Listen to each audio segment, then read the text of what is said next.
이제 프로젝트 파이낸싱 하고요. 그 잡다한 내용들하고, 그 다음에 이제 부동산 활동론으로 넘어가겠습니다. 프로젝트 파이낸싱은 지금까지 계속 말씀을 드렸죠. 중요도가 조금 그래도 높은 부분은 계속해서 말씀을 드려왔습니다. 11월, 12월, 1월, 2월, 계속해서 수업을 했고요. 이번에도 이제 간단하게는 이제 좀 말씀을 드리고 지나가겠습니다. 이 프로젝트 파이낸싱이 대출이죠. 자, 아까 조금 자금 조달방 여기 다시 볼까요? 좀 전에 이제 리츠가 끝났죠. 부동산 투자 회사, 주식 발행해서 자금을 모은다. 자금을 모아서 부동산에 투자할 수도 있고 대출을 할 수도 있고 증권을 살 수도 있는데 우리나라는 부동산을 사는 거다. 그 배경은 구조조정하는 회사가 부동산을 처분할 때 현금 마련하기 쉽게 하도록 지원하기 위해서 생긴 거죠. 그 부동산 투자 회사법의 여러 가지 이제 내용들을 체크를 하셔야 되는 거죠. 그다음에 이제 얘는 이제 대출인데, 프로젝트 파이낸싱. 대출은 대출인데 이게 무담보 대출, 담보가 없죠. 담보를 묻지 않고요. 신용도 묻지 않고 뭘 보고 대출해 주는 거예요?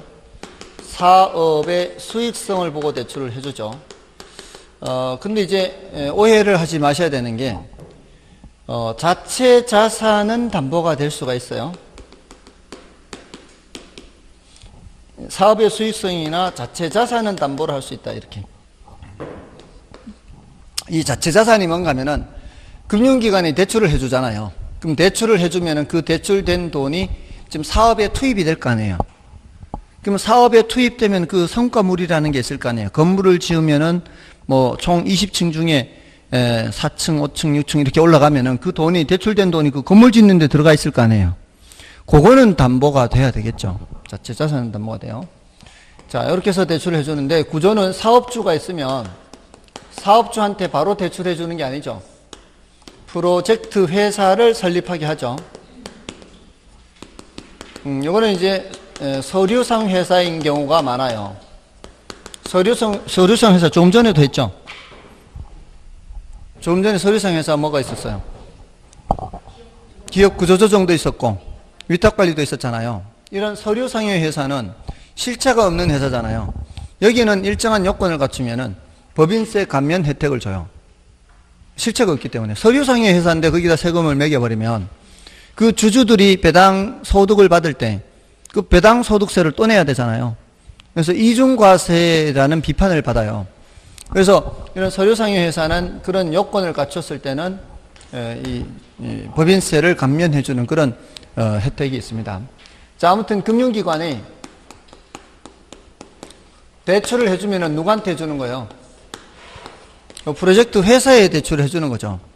여기에다가 대출을 해줍니다. 그럼 법적으로 사업주하고 프로젝트 회사는 아무 관계가 없잖아요.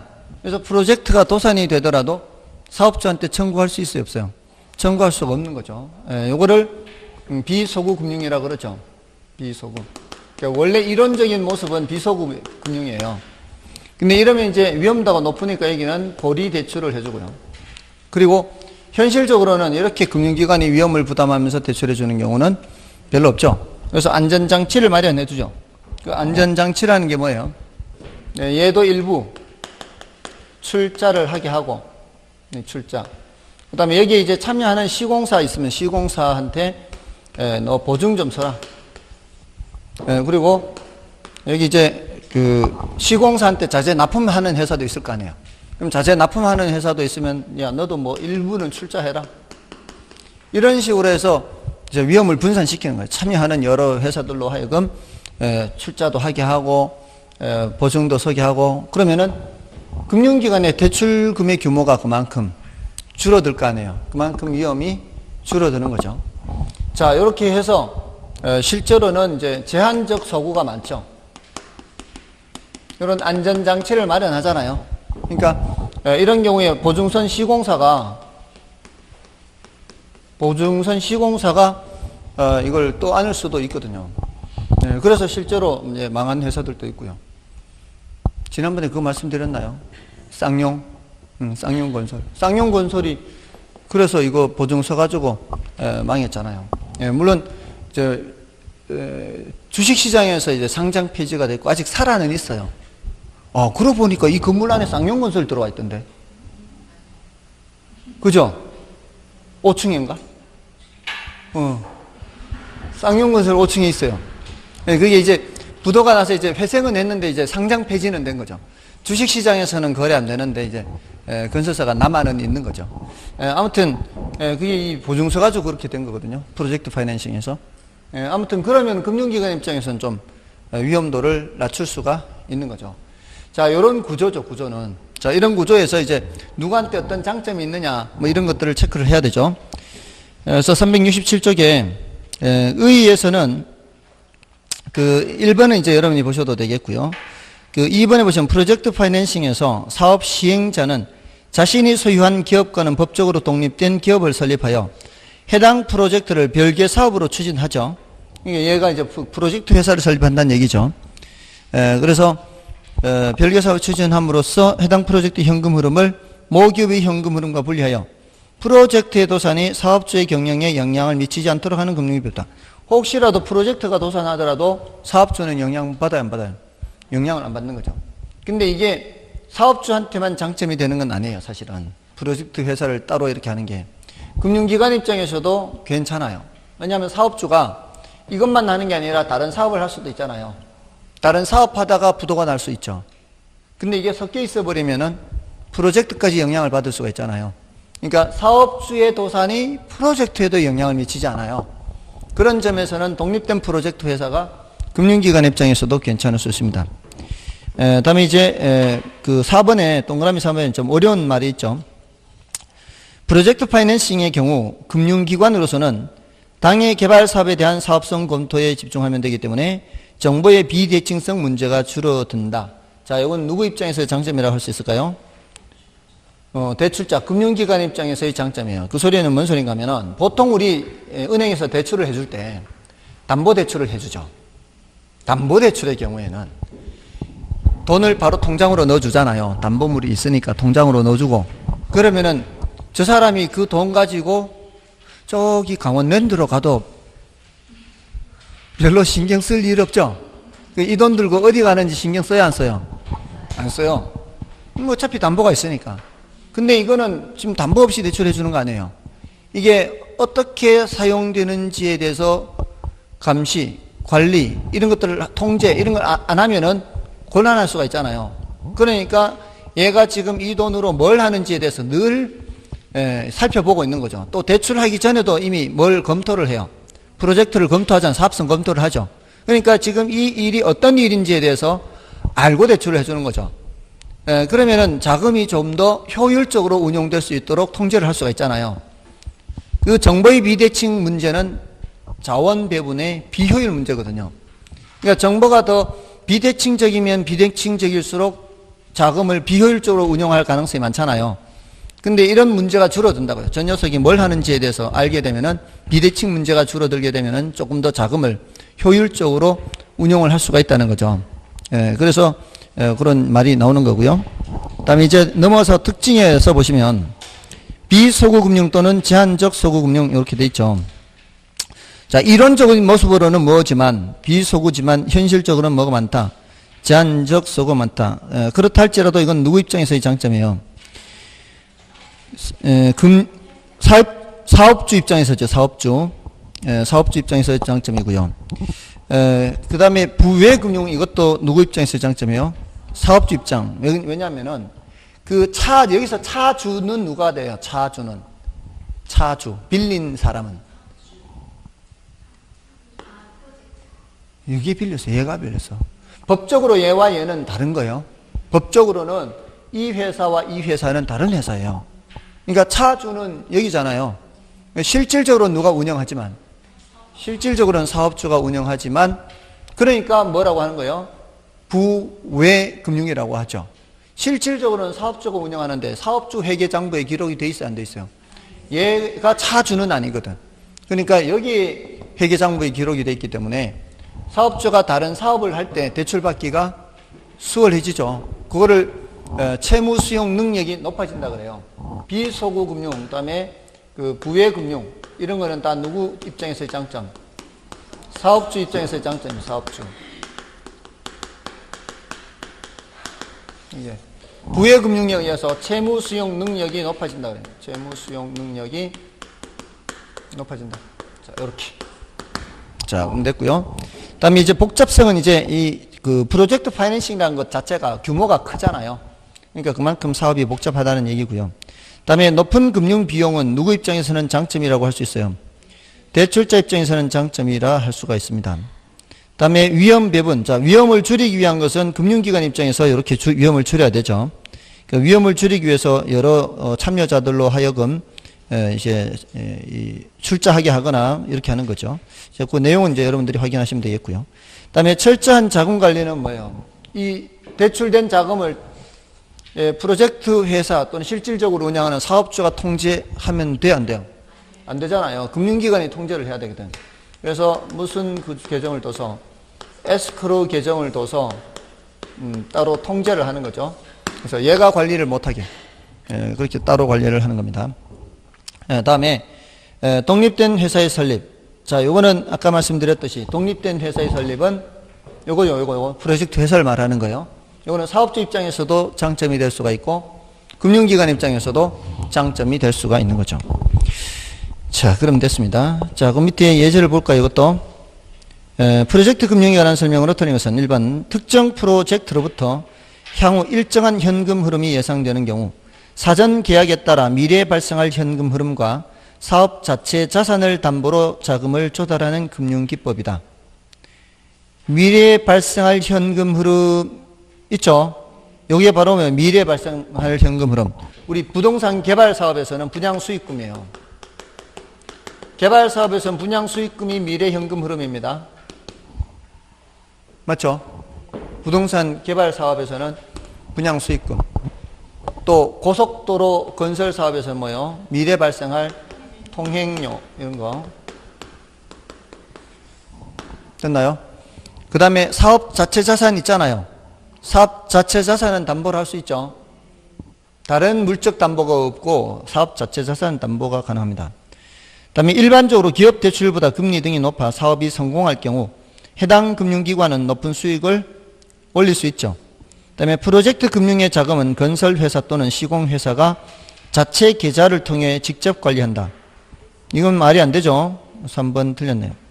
프로젝트 금융이 부실화될 경우 해당 금융기관의 부실로 이어질 수 있다. 가능하죠. 충분한 담보나 충분한 보증 이런 것이 없을 경우에는 이렇게 이어질 수가 있습니다. 비소구 또는 제한적 소구 금융의 특징을 가지고 있죠. 그래서 정답은 3번이고요. 자, 넘어가시면 이제 나머지 신디케이션이나 조인트 벤처 이런 게 있는데 신디케이션은 거기 이제 투자자 모집 이렇게 이제 써 놓으시면 되는데요. 그게 이제 읽어보시면 부동산의 개발, 취득, 관리, 판매 등의 업무를 수행함에 있어서 여러 명의 투자자가 부동산 전문가의 경험을 동원하여 공동으로 부동산 프로젝트를 수행하는 것을 말하며 직접 투자 방법의 하나다.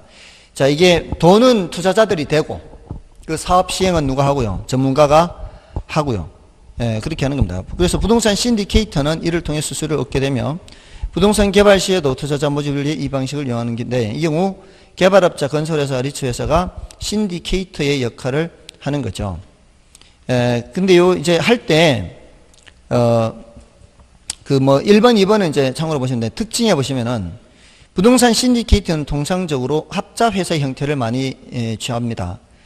합자회사 할 때 이제, 합자의 의미는요, 자금을 합쳤다, 자금으로 결합됐다, 이런 의미예요. 자금으로 결합됐는데, 이때 개발업자는 무한 책임 사원이 되고, 일반 소액 투자자들은 유한 책임 사원이 돼요.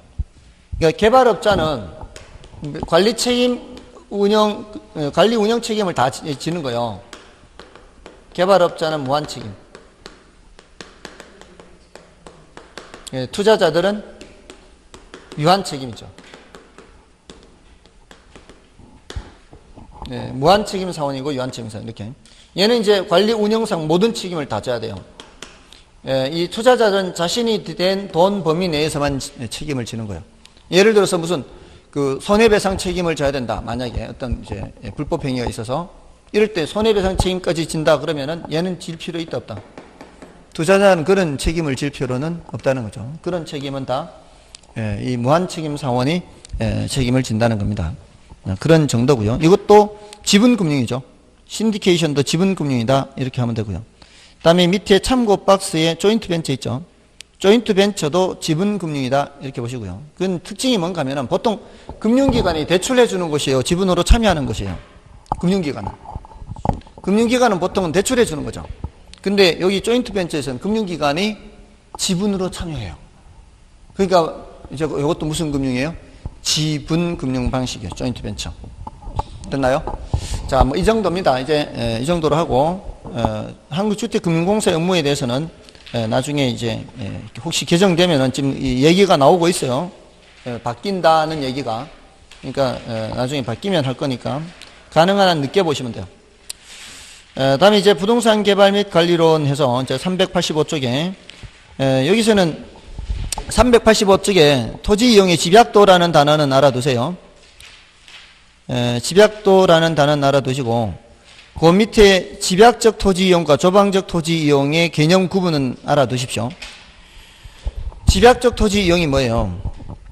토지 이용도가 집약도가 높은 토지 이용을 집약적 이용, 집약도가 낮은 토지 이용을 조방적 이용하죠. 집약적 이용이 강조되는 것은 부동산 특성 중에 무슨 특성과 관련돼요? 부증성과 관련됩니다.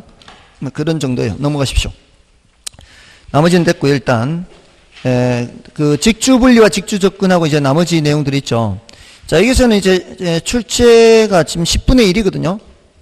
지난 10년간 한 번 출제됐는데 어디서 출제됐는가 하면은 387쪽에 그 스프롤 현상 있죠. 3번에. 스프롤 현상에서 출제가 됐었죠. 그러고 나서는 아직 출제가 안 되고 있거든요. 지금 2, 4, 5, 6, 7, 8, 9. 원래 출제되면 이제 7년 만에 출제되는 건데, 그럼 다음에 출제될 가능성이 뭐가 있을까요? 다시 스프롤 현상이 출제될 가능성은 조금 낮다고 보고요. 직주 분리와 직주 접근. 요거는 좀 주의해서 봐주세요. 아시겠죠?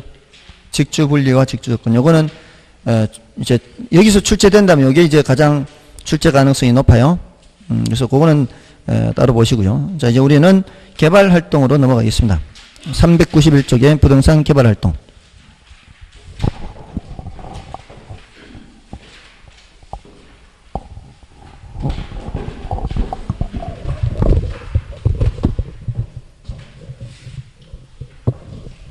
오늘 여러분들 혹시 벚꽃 구경 갔다 오셨나요?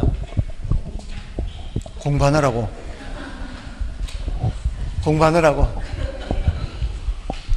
저기 저는 갔다 왔지요. 저기 대청호 갔다 왔어요. 대청호 혹시 벚꽃이 유명한 거 아시나요? 우리나라에서 가장 긴 벚꽃 길이에요. 26km. 26km. 저걸 따라서 이 대청호 주변을 따라서 이렇게 26km인데 다 이제 계속 그냥 쉼 없이 이렇게 벚꽃이 있는 건 아니고 약간은 떨어져 있지만은 또 이렇게 이제 단절됐다가 이렇게 또 다시 나타나고 그 초입 부분 대전 시내에서 이렇게 넘어가서 이제 초입 부분에서는 이제 많이 피었고요. 그 지나가니까 아직 덜 피었어요. 그리고 오늘쯤 가면은 또 피어 있을 수도 있어요. 그러니까 아무튼 근데 숲을 들어야 되잖아. 근데 야경도 괜찮아요. 야경 밤에 보는 그 벚꽃이 정말 이뻐요. 야경. 진짜 이뻐요. 밤에 오히려 밤이 더 좋을 수 있어요. 근데 그 드라이브 코스도 괜찮으니까 그리고 군데군데 맛집도 많이 있어요. 정말 괜찮아요. 필요하면 알려드릴게요. 맛집이 어떤 맛집이 있는지.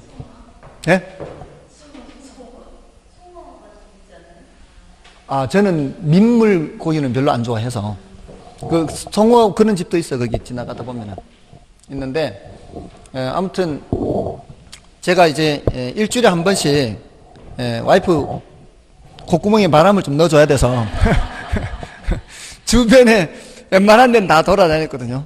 뭐 저수지 같은데 저기 뭐 논산의 탑정호, 예산의 예당 저수지, 또 아산에 뭐 신정호수 여기 대청댐도 이쪽으로 가도 되고 저쪽으로 가도 되고 여기 고복저수지 고복저수지도 있거든요. 거기 이트로스터스가 괜찮아요. 예, 고복저수지에. 아니고 저기 커피숍이에요. 커피숍. 여기 그리너리도 괜찮아요. 요 세종시에 그리너리. 커피가 맛이 없어요. 그냥 조경이 좋잖아요. 조경하고 저기 굉장히 그 석양 이제 노을 질 때 거기에 가서 보면 이제 이쁘죠. 아무튼 그럴까요? 저기 저 클래식도 괜찮고요. 저쪽에 클래식 그리고 저 무슨 고개인데 고갯마루에 저 카페도 괜찮고 거기는 일출을 보기에 좋은 곳이고 거기는 해가 뜨는 곳에 있으니까 저 고갯마루 올라가가지고 저쪽 대평리 저쪽 산쪽 저쪽으로 대평리 저쪽 아무튼 리스트가 많이 있으니까 자 이제 개발이죠. 개발. 자 부동산 개발에서는 일단 그 개발의 개념이 이제 괄호 1번 괄호 2번이 뭐예요? 요거는 일단 개발을 하기 위해서는 땅을 골라야 될 거 아니에요. 땅을 고르고 이제 택지를 조성해야 되잖아요. 그런 후에 거기에다가 건물을 지어야 되죠. 그러니까 개발한다는 게 결국은 인간이 사용할 수 있는 공간을 만드는 거 아닌가요? 인간이 사용할 수 있는 공간이라는 게 뭐예요? 주로 주상공 생각하면 돼요. 주상공. 그러니까 우리 예전에 한번 말씀드린 적 있을 텐데요. 국토의 계획 및 이용에 관한 법률상 이 토지 적성 평가 나오잖아요. 도시 기본 계획을 수립할 때 그 중간에 토지 적성 평가하는 거 나오죠. 그럴 때 그 토지 적성 평가라는 게 이 땅은 개발하는 게 적당할 건가 아니면은 보존할 건가 생산 목적으로 사용할 건가. 제가 수업 시간에 아마 개발할 건가 보존할 건가 또는 생산 목적으로 이렇게 얘기했을걸요. 그죠? 이건 생산관리지역, 생산 목적으로 하는 건 일단 큰 범위로는 농림지역, 이건 자연환경 보존지역, 이건 도시지역 이렇게 있잖아요. 그리고 이 셋 중에 어딘가로 분류하기가 곤란한 거는 일단 관리지역으로 해서 다시 생산관리, 보존관리, 계획관리 이렇게 한다는 거잖아요. 계획관리는 앞으로 개발 여지를 둔다는 거 아니에요. 또 도시지역이 개발하는 곳인데 도시지역을 다 개발하는 게 아니라 주, 상, 공, 녹지지역 있잖아요. 그 녹지지역은 개발하는 것은 아니죠. 그러면 개발하는 것은 주, 상, 공이라는 얘기죠. 결국 개발이라는 개념은 그런 주상공과 관련되는 거죠. 우리가 인간이 사용할 공간을 만드는 그 공간이라는 게 주거 목적인지 쇼핑인지 레저인지 제조활동인지 이런 거죠. 그러니까 그런 것들이 다 개발활동이다 이렇게 보시면 돼요. 그런 개발을 한다는 것은 기존의 토지를 택지를 조성한 후에 하는 것이니까 이렇게 다 조성에 의한 개량 또는 건축에 의한 개량 이런 것들이 모두 개발에 들어가는 겁니다. 다음에 이제 그 괄호 3번은 그 법령상 개념, 법령상 개념은 그 택지를 조성하는 거, 건물을 짓는 거 말고도 또 추가로 뭐라고 돼 있어요? 대수선이나 리모델링, 용도 변경. 그러니까 기존의 건물을 이렇게 하는 것도 뭐라고 하는 거예요? 개발이라고 하는 거죠. 새로 짓는 것뿐만이 아니라 지어져 있는 것을 대수선, 리모델링, 용도 변경도 개발이라고 한다. 또는 이제 공작물 설치하는 것도 뭐라고 보는 거예요? 개발이라고 하는 거죠. 다만 뭐는 제외하고 시공을 담당하는 것은 제외하고 자 이렇게 해서 이제 개발의 개념 정도 이렇게 두시고요. 나머지 이제 부동산 개발에 분류해서 주체에 따른 분류해서 자 이제 공영 개발을 1섹터라 하고요. 오른쪽 페이지에 민간 개발을 2섹터라 하죠. 공영 개발 1섹터, 민간 개발 2섹터, 민관 합동 개발은 3섹터 하죠. 1섹터, 2섹터, 3섹터. 이렇게 일단 개념 구별하고요. 공영 개발이라는 거 나오잖아요. 공영 개발. 이거 직접 개입이에요, 간접 개입이에요? 직접 개입이죠. 공영이니까 공적 주체가 운영하는 거니까. 자, 이 공영 개발의 필요성. 왜 공영 개발의 필요성? 왜 공영 개발할 필요가 있을까요? 두 가지. 시장 실패를 수정하기 위해서 또는 사회적 목표를 달성하기 위해서 두 가지. 항상 정부가 개입하는 거잖아요. 정부가 개입하는 필요성은 항상 이 두 가지. 시장 실패 수정, 사회적 목표 달성. 이렇게 두 가지. 예, 그렇게 되는 거죠. 자, 일단 필요성은 뭐 그렇고요. 그 장점, 단점에서 얘기할 때는 그 장점에서는요, 장점. 자, 이 공룡 개발은 뭘 전제로 하는가 하면은 매수 수용 방식을 전제로 하는 거예요. 매수 수용 방식. 그러니까 직접 개입이잖아요. 매수 수용 방식을 전제로 하는 거죠. 매수 수용 방식. 자, 그 장점에서 그 이제 나오죠. 장점에 계획적인 이용 이렇게 계획적인 이용 이렇게 하면 되죠. 계획적인 이용. 줄여서 그렇게 생각하면 돼요. 계획적인 이용. A에서는 계획적인 이용입니다. 미리부터 이제 계획적으로 하는 거죠. B에서는 뭘 체크하면 될까요? 신속한 개발입니다. 신속한 개발. 왜냐하면은 이게 협의가 안 되면 그 다음 뭐가 기다리고 있어요? 협의가 안 되면은 수용이 돼, 수용. 강제 수용. 협의가 성립하지 않으면은 뭐 어떤 절차로 지나가 보는데요? 강제 수용 절차로 가면 되죠. 그는 신속하게 진행될 수가 있어요. 근데 다른 거는 강제 수용이 안 되는 방식은 그렇게 신속하게 할 수가 없는 거죠. 다음에 C에서는 뭐 체크하면 될까요? 불로소득 차단이에요. 불로소득 차단. 왜 그럴까요?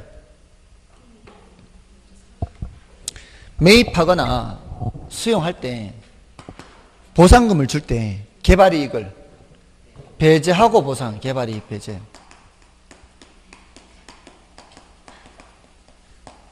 개발이익을 배제하고 보상금을 주기 때문에 불로소득을 차단할 수가 있고요. 그 D도 마찬가지죠. C와 D 마찬가지예요. 다음에 E는 뭐 E는 간보율에 얽매이지 아니한다. 이거는 어떤 것의 단점이란 얘기예요. 간보율 하는 거는 간보율 안 들어보셨어요? 안 들어보셨구나. 토지 부담률은 들어보셨어요? 토지 부담률 안 들어보셨어요? 환지 방식은 들어보셨어요? 근데 왜 그게 안 나왔지? 환지 방식 할 때 내가 내놓은 땅이 100평이면 돌려받을 때 100평 돌려받나요? 예를 들어 60평 돌려받는다면 돌려받을 때 60평 돌려받아. 그러니까 옛날 땅은 이제 어떤 지역이 있어요. 어떤 지역이 이제 이 지역을 이제 환지 방식으로 개발한대요. 근데 원래 땅들은 이렇게 삐뚤삐뚤할 거 아니에요. 택지 정리가 안 돼 있는 지역은. 그러면 이제 내 땅이 요런 땅이었어요. 근데 이 지역을 어떻게 하는 거예요? 자, 이렇게 구획 정리하는 거 아니에요. 맞나요? 그럼 내가 원래 이 땅을 갖고 있었는데 요만큼의 땅으로 돌려받는 거 아니에요. 그럼 원래 넓이만큼 돌려받아요? 그렇지 않아요. 40% 돌려받죠. 요때 요걸 뭐라 그래요? 감한지.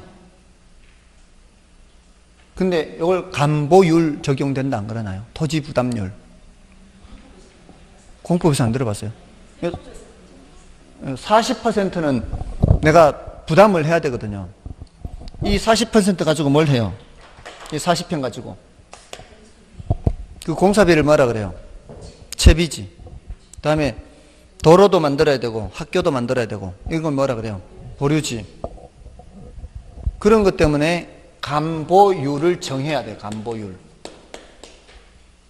각각의 토지 소유자 있을 거 아니에요. 이 토지 소유자도 있을 것이고 요 토지 소유자도 있을 것이 아니에요. 그러면 원래 갖고 있는 것에 몇 %로 돌려주면 되냐 이 말이에요. 감해서 감보율. 그래서 요 감보율은 환지 방식에서 이 감보율을 정해야 돼요. 쉽지 않다고 이게 감보율을 얼마나 정할지는. 왜냐하면은 이때 땅값이 예를 들어 평당 10만 원이에요. 이때 땅값이 평당 10만 원이면 요때 이제 원래 이 사람이 1000만 원짜리 갖고 있었죠. 1000만 원짜리 갖고 있었으면 돌려받을 때도 1000만 원으로 돌려받아야 되잖아요. 근데 만약에 이렇게 돌려받는 땅이 가액이 900만 원이다. 평당 10만 원 하던 것이 이제 택지 정리를 하면은 가액이 올라갈 거 아니에요. 가액이 올라가서 15만 원으로 가액이 올라간단 말이에요. 그럼 평당 5만 원만큼 공사하면서 땅값이 올라간 거잖아요. 그거는 이 사람 거예요? 사회 거예요? 사회 거라고 이게. 지가 공사한 거 아니잖아요. 그러니까 5만 원에 평당 5만 원에 해당하는 만큼은 환수를 해야 되는 거죠. 맞나요? 그래서 이 사람한테는 그냥 60평짜리 주면은 15만 원에 60평이면은 900만 원밖에 안 되잖아요. 그럴 때는 이제 과부족 청산해야 되잖아요. 그럼 100만 원을 더 줘야 되는 거죠, 이렇게. 그죠? 근데 이제 그 감보율을 정해서 그렇게 하는 거죠. 어느 정도로 감해서 저거 할 건가. 아무튼, 그런 것들을 정해야 되는 게 이제 환지 방식에서 이렇게 하는 거예요. 그래서 환지 방식에서는 이게 이제 환지 처분이라고 하나요? 환지 계획이라는 거 있죠. 환지 처분하죠. 그거 아직 안 했나요? 그거 아직 안 했구나. 그 환지 계획에 따라 환지 처분을 할 때 이런 가액이 다 나오거든요. 가액이. 이런 가액은 다 어떻게 해야 돼요? 감정평가에서 하는 거예요. 감정평가에서 이거 지금 이때가 된 거예요? 아직 안 된 거예요? 이미 된 것으로 할까요? 앞으로를 생각하면서 계획 세우는 거예요? 앞으로 될 거를 계획하는 거죠. 그러니까 이거는 기한부 평가가 돼요. 아직 공사가 완료되기도 전에 미리 예상을 해야 되잖아. 얼마쯤 될 거다를 예상해서 해야 되죠. 이때는 무슨 평가가 돼요? 기한부 평가. 요거 전평가 후평가예요. 전평가 후평가. 환지 전, 환지. 그러니까 원래 이 사업 시행 전, 사업 시행 후. 그러니까 전평가 후평가 요 다 따져봐야 돼요. 이런 걸 감정평가에서 다 해요. 이럴 때 이제 다 감정평가를 해서 이런 걸 하는 거죠. 그래서 이제 기한부 평가라는 게 그래서 필요해요. 자, 아무튼 이제 이야기가 지금 다른 데로 많이 갔는데 감보율이라는 게 환지 방식에서 나오는 개념이다. 됐나요? 자, 근데 수용 방식은 이런 걸 고민할 필요가 있다 없다? 이런 거 고민할 필요 없어요. 다 그냥 수용을 해버리니까. 됐죠? 다음에 이제 단점은 조상 대대로의 생활터전의 상실, 개발 과정에서 주민 의견 수렴 과정의 배제, 보상액에 대한 불만 등으로 토지 소유자의 반발이 심할 수가 있습니다. 혹시 주변에 여기 원래부터 살던 사람들 있나요? 이 동네? 원래부터 살던 사람은 이 동네가 자기가 어릴 때 살던 모습하고 완전히 바뀌었을걸요? 자기가 어릴 때 뛰놀던 뒷동산 이런 게 안 보일 거 이제? 그 상실감은 이루 말할 수 없을 수 있습니다. 그렇잖아요. 어릴 때 살던 어릴 때 자기가 뛰어놀던 그런 뒷동산 이런 게 분명히 없어졌을 거예요. 왜냐하면 제가 4단지 살 때 앞에 이런 이제 언덕이 있고 막 이렇게 눈 오면은 거기 애들하고 와서 놀기도 했었거든요. 그게 싹 밀린 거예요. 싹 밀리고 지금 아파트 들어섰잖아요. 어릴 때는 그게 다 뒷동산이잖아요. 근데 그게 싹 밀린 거 없어요. 이거는 이제 이루 말할 수가 없는 거죠. 그 상실감은. 맞아요. 예전에 질환지교를 꿈꾸며라는 글이 유행한 적 있어요. 유안진 교수라고. 질환지교를 꿈꾸며. 그러니까 밤늦은 시간에 슬리퍼 차림으로도 그냥 가서 이제 만날 수 있는 친구가 있으면 좋고 이런 게 있잖아요. 근데 그분이 안동 이마면 출신이에요. 그 교수가. 그런 이제 이마댐이 들어서면서 숨을 쥐고 됐어요. 저 어릴 때 거기 그 동네 지나가면서 이렇게 차 타고 지나간 적도 있고 한데 그 공사할 때부터 봤어요. 지나가면서 이게 숨을 대면서 이제 길이 저 위로 이제 길이 나서 그쪽으로 다니는데 그러면서 다리도 놓여져 있고 근데 자기는 그곳이 자기가 어릴 때부터 살던 곳인데 그게 수물이 돼버렸으니까 앞으로 영원히 가지 못하는 곳이 돼버린 거잖아요. 그러면서 그나마 북녘에 고향이 있는 사람들은 나중에라도 통일되면 가볼 수는 있지만 자기는 이제 돌아갈 고향이 없다는 거죠. 그런 상실감은 이루 말할 수가 없죠. 그런 수용 방식은 그런 부분이 있어요. 그런 부분이 있고 또 개발 과정에서 주민 의견 수렴 과정을 배제하고 보상액에 대한 불만 등으로 인해서 소유자의 반발이 심할 수가 있습니다. 특히 문제가 되는 건 이제 보상액이 적다는 거죠. 왜냐하면 개발 이익을 배제하고 보상금을 주니까 그 주변 지역은 수용이 안 되잖아요. 주변 지역은 수용이 안 되니까 올라간 땅값으로 거래하는데 정작 수용된 사람들은 정부 정책에 협조해서 수용된 사람들은 이제 개발이익이 배제가 되어버리니까 그런 문제가 있죠. 그다음에 토지 매입 및 개발에 소요되는 막대한 투자로 인하여 과중한 재정적 부담이 발생해요. 일단 돈이 먼저 투입이 돼야 되죠. 환지 방식은 그래요, 안 그래요? 환지 방식은 돈이 투입돼야 안 돼요? 거의 안 되죠. 요거 조금씩 돌려주면 남는 땅 팔아가지고 요거 가지고 비용 충당하고 하면 되잖아요. 돈이 별로 발생 안 해요. 나중에 땅으로 돌려주면 되니까.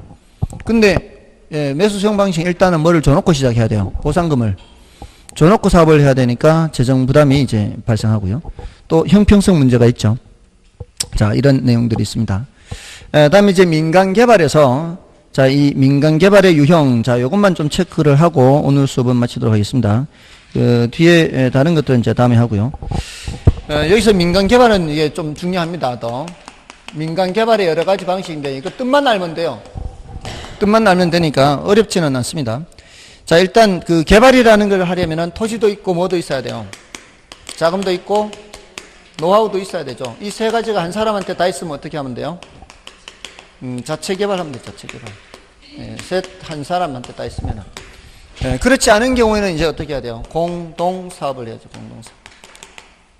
대체로 토지 소유자가 뭘 돼요? 토지 소유자가 토지되고 개발업자가 자금하고 노하우를 돼요. 이게 이제 기본 모습이에요. 근데 그 중에 하나 특징이 사업 위탁 방식은 토지 소유자가 땅과 자금을 다 대는 거예요. 그게 사업 위탁 방식이에요. 자, 그거 이제 넘어가서 체크를 해보겠습니다. 자, 넘어가시면은 이제 등가 교환 방식 나오죠. 자, 등가 교환 방식이 뭐예요? 같은 값으로 교환한다 이 뜻이죠. 토지 소유자가 땅을 대고 4억짜리 땅을 댔어요. 여기는 6억 공사비를 들였어요. 이때는 이제 얘네들 다 평가를 해야 돼요. 모두 평가를 해야 돼요. 자, 평가를 해서 4대 6으로 나누는 거거든요. 4대 6으로 나누는데 면적을 나눌 수도 있고요. 분양 수익금이 들어오면 분양 수익금을 4대 6으로 나눌 수도 있죠. 근데 이제 원래 모습은 이런 거예요. 이걸 이제 공유로 한다 해보세요. 공유. 이 부동산을 공유해서 세를 놔서 이제 임대료 수입을 이제 4대 6으로 나눈다. 일단 공유예요. 분양하는 거 말고. 공유를 하면은 원래 이 땅이 누구 거였어요? 토지 소유자 거였죠. 여기에 이제 공사비를 들여서 지금 건물 지은 거 아니에요. 그럼 4대 6이잖아요. 이 건물은 개발업자가 돈을 댔어요. 자, 그러니까 4대 6으로 토지에도 4대 6, 건물에도 4대 6 이렇게 돼야 될 거 아니에요. 지분이. 그러면은 100% 토지 소유자로 돼 있던 이 토지에 개발업자 지분을 몇 프로 줘야 돼요? 60% 줘야 되잖아요. 그럼 4억의 60%를 누구 이름으로 해야 돼요? 개발업자 이름으로 해줘야 되는 거예요. 대신에 건물의 40%를 누구 이름으로? 토지 소유자 이름으로 하면 될 거 아니에요. 그럼 건물의 40%니까 이렇게 되는 거예요. 그러니까 토지 소유자가 토지의 몇 프로를 주는 거예요? 여기 보세요. 토지의 60%를 주고 토지 60%가 얼마예요? 2억 4천이잖아요. 그러면서 건물의 40%를 받는 거죠. 건물의 40% 2억 4천 똑같잖아요. 같은 값으로 교환하는 거죠. 토지의 60%와 건물의 40% 교환하는 거죠. 원래 이제 이런 의미예요. 등가 교환이라는 게. 그러면은 토지도 건물도 모두 4대 6으로 이제 공유 지분 등기가 되는 거죠. 됐나요? 원래 이런데 경우에 따라 이제 뭐 이렇게 표현하기도 해요. 뭐 면적을 4대 6으로 나눈다. 또는 분양 수익금을 4대 6으로 나눈다. 공통점은 뭐예요? 투입 자금 비율로예요. 비율로. 아시겠죠? 됐나요? 그 토지 평가액과 건축비 비율에 기초하여 이게 이제 키워드고요. 다른 거는 이제 단어 뜻만 체크하면 돼요. 공사비 대물 변제 이게 뭐겠어요? 공사비에 해당하는 만큼을 물건으로 주겠다는 거잖아요. 준공된 건축물의 일부로. 그다음에 분양금 공사비 지급형 뭐고요? 공사비를 분양 수익금이 발생하면 그걸로 주겠다라는 것이고. 자, 그 밑에 사업수탁 또는 사업위탁 여기에 나오죠. 자, 여기에 뭐라 그랬어요? 사업위탁 방식 또는 사업수탁 방식이 이게 토지 소유자가 뭘 되는 거예요? 토지와 뭐까지 되는 거예요? 자금까지 되는 거고 개발업자는 뭘 되는 거고요. 거기에 이제 노하우를 투입하고 거기에 따라 뭘 가져가는 거예요? 수수료를 가져가는 게 여기 이제 사업위탁 방식. 이게 좀 특징적인 거죠. 그다음에 이제 토지 신탁 방식은 차이점이 뭐예요? 신탁이란 단어가 나오면 뭐라고 그랬어요? 맡기는데 위탁도 맡기는 거거든요. 토지 신탁도 맡기는 거죠. 맞나요? 맡긴다는 점은 공통점이 여기 수수료 받아가는 건 똑같아요. 근데 요거는 형식적 소유권 이전이 발생하죠.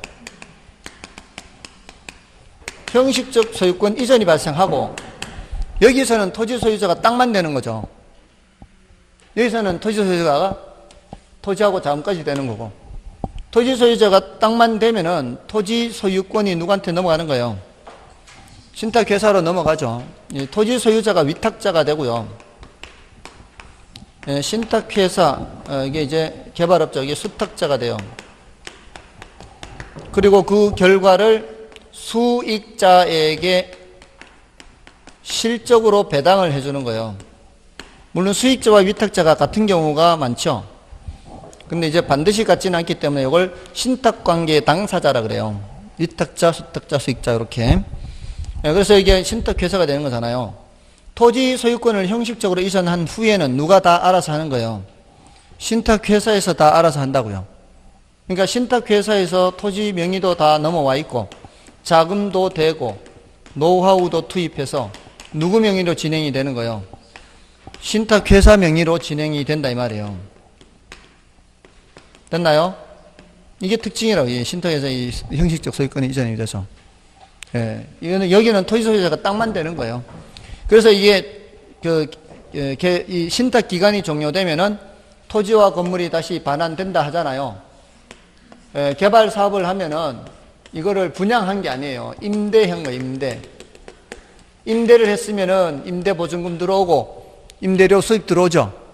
그걸로 투입한 자금과 노후화에 대한 것을 회수를 하고 그리고 나서 남는 것이 그러고 나서 계약 기간이 종료되면은 요 건물과 토지를 누구한테 반환하는 거예요? 토지 소유자한테 반환을 하는 거죠. 근데 분양형의 경우는 돌아갈 것이 있어요, 없어요? 분양형의 경우에는 돌아갈 것이 없어요. 이게 건물 지어가지고 다 분양을 해버리면은 뭘로만 돌아가는 거예요? 그냥 수익으로만 돌아가는 거고. 예, 돌아갈 것은 없죠. 그래서 우리 교재에서는 그 맨 끝에 그 토지 신탁 방식의 맨 끝에 신탁 기간이 종료되면 신탁회사는 토지 소유자에게 토지와 건물을 반환한다 이렇게 돼 있잖아요. 이건 무슨 형? 임대형의 경우에 그렇다 이 말이에요. 그다음에 투자자 모집형은 신디케이션 생각하면 되고요. 아까 신디케이션 봤죠? 예, 부족한 자금에 대해서 자금을 모집하는 거예요. 투자자로부터. 자, 그런 거고.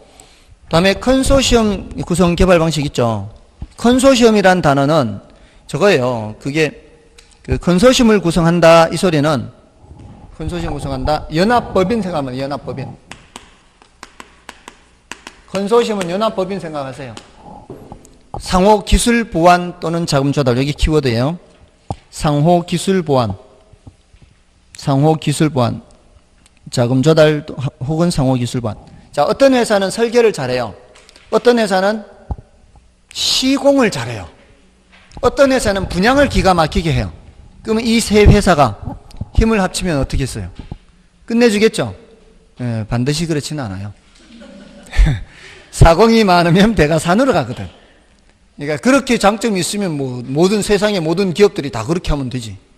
예, 근데 이제 굉장히 이상적이긴 하죠.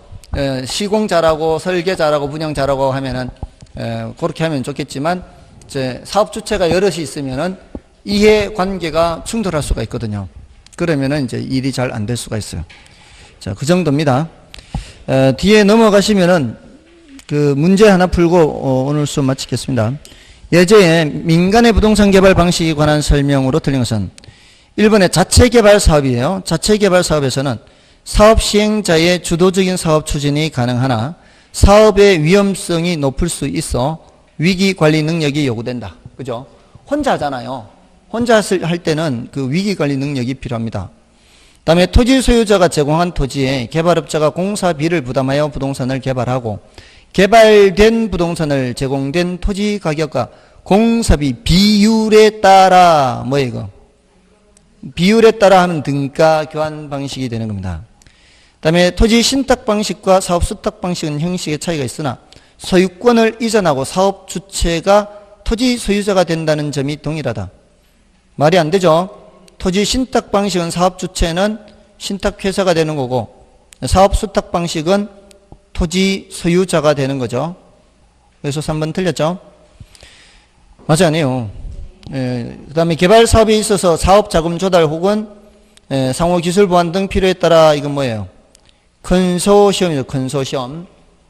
상호 기술 보완 또는 자금 조달. 그 다음에 토지 소유자가 사업을 시행하면서 건설업체 공사를 발주하고, 공사비 지급은 분양 수익금으로 지급 뭐겠어요?